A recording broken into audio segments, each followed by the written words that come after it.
Hey watch friends, today we're going to be taking a look at one of my favorite micro brands. This is one of their upcoming models. This is the RZE Resolute. There's actually going to be two versions, so this is what they refer to as the 2022 that I refer to as the V2 version of the Resolute. This is a model we've checked out in the past. There's also going to be a Resolute Super Compressor, which is an all-new model that they have coming up as well. Both of these will be launching on March 14th of 2022, and we'll talk about the full details as we go throughout. First, some administrative matters. In case you missed it, we recently did an unboxing of this particular version, so if you want to check out the packaging, you can see the pouch, screwdriver, microfiber, those kind of things it comes with. If you've seen RZs in the past, it will look familiar. Additionally, I do want to mention up front, this is a prototype that was loaned to the channel for review, so while this is not a sponsored video, I do want to also mention I am a part of their affiliate program, so if you do decide to pick up one of these watches or anything else, whether it be straps or what have you, from their site, I will have an affiliate link down in the description. Helps out the channel, gets me a small commission, greatly appreciated. Alright, so with all of that out of the way, let's go ahead and dive into this particular model. As we talked about, this is a version 2. Accordingly, you're going to naturally wonder, what are the differences, what are the changes? We'll look at this next to the version 1, as well as some other comps. The warranty is going to be the same as it is on other RZs, so you have a 2-year standard warranty. The case is going to be very similar in most respects as well to the version 1, coming from the roughly 2 o'clock to the 8 o'clock position. So right inside of these creases here, it measures in at 39.3 millimeters. So it's stated as a 40 millimeter watch, and I find that it's true to that depending on how you measure it. At the 3 to 9 position, it comes in at 40.4 millimeters, and that is including these integrated crown guards. The bezel does step down, and on my calipers, I'm getting 37.9 millimeters. The lugs are going to be the same as the prior. This is 20 millimeters, 20 millimeters, not 22 there. So it will be strap change versatile, and that is the same on both this and the Super Compressor. The Super Compressor will mirror this in most respects. The lug to lug is a nice small wrist versatile 45.9 millimeters. Here's where there's going to be a big change versus the version 1. This is only coming in at 10.5 millimeters for overall thickness. That's including that crystal. So you're talking case back, everything, 10.5 millimeters. Really impressive. That's a reduction of about 1.2 millimeters on my calipers when I measured compared to the version 1. The Super Compressor version will bump that back up slightly, and it's closer to the version 1 of the Resolute. That comes in at around 12 millimeters by their stated specs.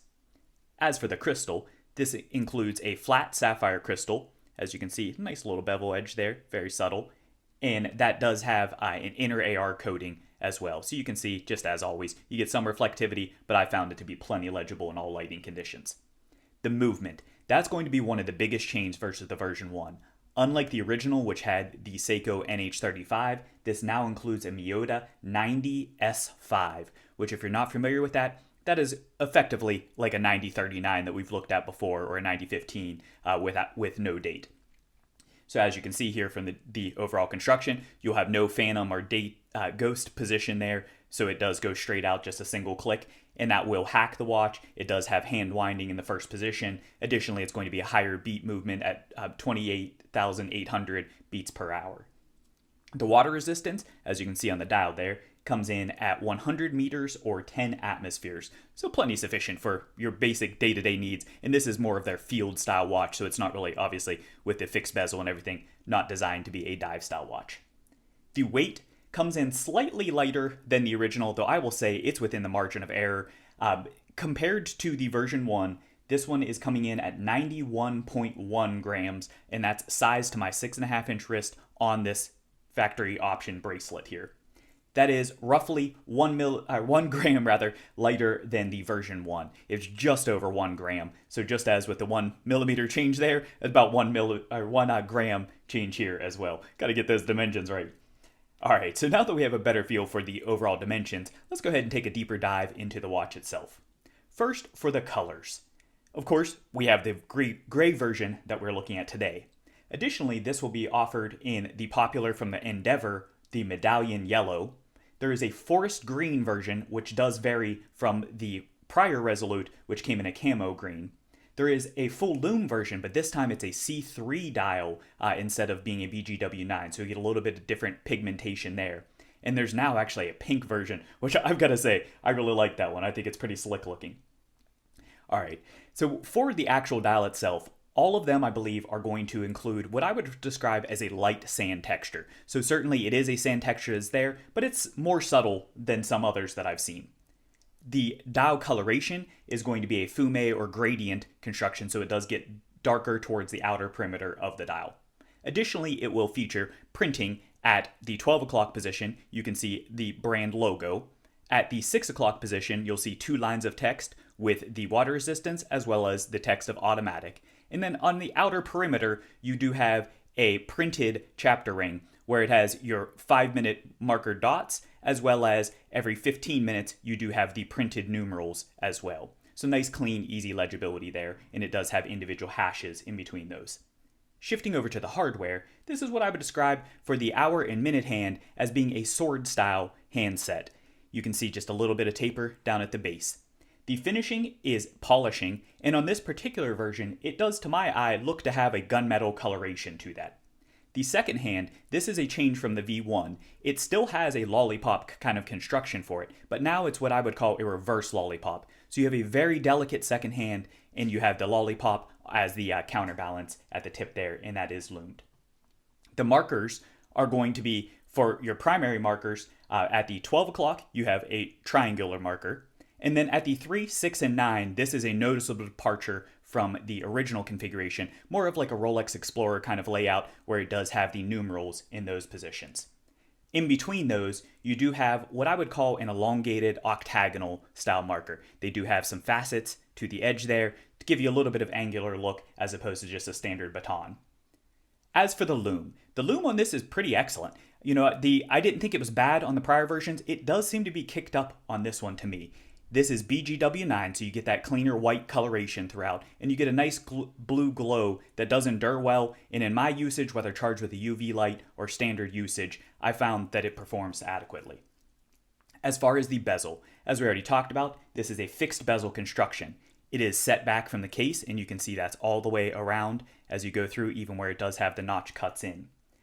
Additionally, though, the bezel on this one, and we'll see this again next to the V1, the bezel is a little bit wider. I believe they say at 1 millimeter wider, but it does have a little more bezel presence, which I think is kind of a nice accent there, though it doesn't appear to extend out further on the case, so I believe that probably shrunk down the crystal overall, but that's a neat look. The bezel does have angular cuts on the side, and this is going to, again, be very consistent with the V1 as far as the overall configuration and layout. The finishing, as we'll see throughout here, this does shift over to a primary of brushed finishing as opposed to the bead blasted, and this is a radial brushing as you move around that perimeter there. Shifting over to the case carries through that brushing style texture as well. So the first and most notable thing anytime you're talking about an RZE is going to be that this, just like their other models, is coated with their proprietary ultra hex hardened coating. So it's titanium construction, grade 2 titanium, all the way around. However, that ultra hex coating, that takes it up to 1200 Vickers of scratch resistance. So you'll find that this does wear better, especially than most titanium watches, but even than stainless steel watches, this is going to be much more scratch resistant. The case, though, beyond the slimness, is going to look familiar. It still has that angular design. It is noticeably more slimmed out, but then instead of that blasting texture, you do, as you can see, have the vertical brushing going throughout as the primary finish on this one.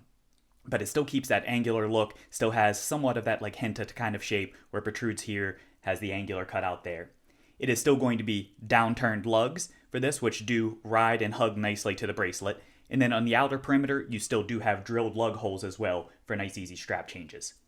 On the flip side, you can see it does still also include the integrated crown guards, which I would expect that for this style of watch just to add to that overall durability and ruggedness consistent with the field aesthetic. Talking about the crown, this one measures in on my calipers at 7.3 millimeters, so a nice sized crown overall. And additionally, it does have a deeply milled in gear texture there, which I find gives more than adequate grip, very easy to manipulate. As you see me wiggling back and forth there, this is a screw down construction. The threading is nice and smooth, no complaints there. And then out on the perimeter, you can see this is signed as well, has nice popped up there for the RZE logo, so continuity with the dial texture, or with the dial application rather. As for the case back on this will be a screw-in construction, so that's part of what lends to that 100 meters of water resistance. Additionally, it does feature radial brushing all the way around, though I don't believe, unlike the rest of the watch, that the caseback includes the Ultra Hex coating. So I believe that's uncoated, and you can see some subtle scratches on this prototype model here. The overall milling, just as with the prior version, is clean. It's not extremely deep, and it's very smooth to the touch, so I found no hot spots or anything really to complain about on the wrist for this. As for the bracelet, similar to the original, is a 20mm bracelet at the top that does taper down at the clasp to 16mm. It still features female end links for nice overall articulation and for small wrist friendliness. The finishing, though, again, just like with the rest of the watch, has shifted over to a brushed texture as opposed to the blasting on the original. The links are still going to be adjusted with screws, and they do include a screwdriver width. If you'd like to upgrade to a higher end Awira screwdriver, I will have a link to that in the description as well. I do recommend picking one of those up. As for the clasp I mentioned in the unboxing that I thought this was shortened. However, that was actually just a combination of the angle of being on wrist as well as the difference in finish. The clasp is actually the exact same as the original Resolute, absent a finish change, so instead of blasted, it is brushed to stick with the rest of the design. It is still going to be a push construction, so you just push that out and then grab a hold of that. And as we'll talk about there in a minute, as you can see, it's a little bit of a bugger to pop that open. The overall, for the keeper, the fold over is still going to be signed, and it does have 4 micro adjust holes on the side. As for the bracelet articulation, it's just fantastic. Fully articulated in my usage, drapes quite nicely. No complaints there at all. Think that's really well done. There additionally is going to be 2 different options on this. So you actually have the bracelet we've looked at, but then there's also a canvas strap. This is leather backed on the inside, and they did add rivets. So it's pretty similar. Still no quick release or anything for that, but it does include spring bars. You can see signing on the inside there, and then signing on the clasp as well. This I mentioned, or on the buckle rather. I mentioned in the unboxing that this was very stiff. They do mention that this will break in very quickly with use, so as you bend that up and those kind of things, that it will start to contour more quickly. But we'll talk about, you can actually get, it doesn't include these standards, so you can either get it on the strap or you can get the bracelet as far as options available there. And we'll talk about the pricing, which actually, without gilding the lily here, let's go ahead and just address that. The launch pricing on this is going to be coming in on the strap will be $399 at launch. On the bracelet is going to be $499 at launch pricing. So you do have both of those available. As for the Super Compressor, that bumps it up slightly. That comes standard on the bracelet. It is a blasted finish for that as opposed to the brush on this, and that will come in at $599. All right, so with all of that out of the way, let's go ahead and bring in some comps that we've talked about here. So first, this is the V1. Let's look at some of those pieces. You can see noticeably here the difference in the bezel thickness. This is definitely a more pronounced and noticeable bezel, and I think it's a good look. I think it adds to that overall rugged aesthetic. The dial configuration, obviously very different, though the gray coloration on these 2 particular ones is going to be quite similar. You can see there the difference in the texture and finish blasted versus brushed. Bringing in another model, this is the Fortitude. There's gives you an idea of the presence. This is, I believe, 41 stated spec, whereas this is 40mm for the Resolute. But that gives you a difference on the texture. You can see how much more aggressive of a sand texture that is versus the more subtle satiny sand texture on the Resolute V2, which is consistent with the V1 there as well. And then, of course, overall different presence. One thing we will talk about is the clasp on this. This one you can see they did shift over. Look how nice and easy that is to a double pusher construction. That's a piece I wish they would have incorporated on this version too, but we'll talk about that further. And then finally, just to complete the gray look here, as you can see, I have an affinity for gray watches apparently. This is the Endeavor model, and you can see again, this does have to me a more noticeable sand texture. It could just be the darker dial, but otherwise it's going to be very similar. Effectively, it's a Resolute with a bezel, rotating bezel there. But this gives you an idea as far as the overall aesthetic with seeing the wider bezel on the V2 versus the wider bezel on the Endeavor. Alright, so now we should hopefully have a better feel for this watch in depth overall, what it looks like for some comparisons, those pieces. So let's go ahead and wind things down with the positives, my view of the critiques, as well as the overall summary. For the positives, if you are new to RZE, I've got to tell you, these are excellent everyday watches. I think it's true of all of theirs across the entire lineup. For those who are already familiar with RZE, whether you have a Resolute or any of the other versions, it's everything you'd love about RZE. It is going to be a nice lightweight construction. You're going to have good wear resistance with the scratch resistant coating, and just overall, they're designed to take a beating, and I think just fantastic everyday watches. The slimness on this is absolutely my favorite upgrade in feature compared to the other. The original Resolute was not thick at all. It was only around 11.5, just I believe 11.7 millimeters overall thickness, not too bad. That being said, with this one at 10.5 millimeters, this is just excellent. Great upgrade there, something I was glad to see happen. And that was accomplished by the movement upgrade as well, which is also a welcome piece. This Miyota 90 S5 should be an excellent movement. I've really been impressed and pleased with the 9000 series Miyota movements, so nice upgrade there. Value proposition, I think it's there. This one is a little bit bumped up because of some of the upgrades it has, particularly the movement. But at the price range for $399 on the canvas or $499 on the bracelet, with having the scratch resistant coating, with having quality movement, sapphire crystal, all those kind of good things, titanium construction, I think the value's there. I think it's a good watch for the money, especially if you're looking for an everyday piece. The dial layout, this is one, it's going to be somewhat polarizing. I like it, though I will say I like the V1 as well. The V1 to me has a little more of a true field vibe to it, though I do think the numerals are in keeping with a lot of field watches as well. But this does definitely have that Rolex Explorer aesthetic. To me, you're either going to like it over the V1 or you're going to like the V1 over it. You can't really go wrong with either of them. I think they're both well done, just a very different look and aesthetic, despite being a relatively subtle change. All right, some of the critiques. It's definitely not without some minor faults here, just as I had with the prior Resolute as well. Though keep in mind, because this is a prototype, some of these are probably attributable to that. The first one, though, is not. The second hand change. I really wish they would have stuck with the original second hand. As you can see here, this was a traditional configuration where it had the lollipop out towards the tip. This reverse lollipop, to me, I don't think it lends for legibility, which you want in a field watch. This is very, very slim here, so it's a very delicate, and especially on this gray color, not a ton of contrast for that. It's easy to lose the second hand, but additionally at night with the lume, I've always just found reverse lollipops to be kind of confusing there. If you're watching that move around, which ordinarily that would mean that's where it's at for the second, but you've actually got to extrapolate that out because it's on the opposite side. That's truly the second time. Not that you're typically keeping precision timekeeping at night, but that being said, I just think the original second hand was better, a better option for this, and I would have preferred that they had stuck with that. As for the clasp, unfortunately, they did stick with the original clasp here. As you already saw, I struggled a little bit with the push-pull. It's not a bad clasp, but it's not as good as the Fortitude. The Fortitude with its double pusher is just easier to manipulate. Overall, I think it's smoother. I just think it's a better construction, better clasp. I would have preferred that they moved over to the Fortitude's construction there. The end links, I will say, to me, the end links don't seem quite as refined on this. You can see up here in the V1, it just comes straight to the edge. Here, it has a little more case exposed there. Same thing, for this milling. Here, you can see this one has, I don't know if that's a machining mark or just some wear that it picked up before it made it to me, but you can see it just doesn't look quite as crisp, quite as sharp overall. But keep in mind, again, this is a prototype version. I did bring that up to them, and they did say that will absolutely be something that's cleaned up and addressed on the production version, but I did want to mention that. And then finally, again, probably attributable to the prototype, you might be able to see on the 12 o'clock marker right here on this right edge, there's just a little bit of shadowing. You might have seen it in the lume footage as well.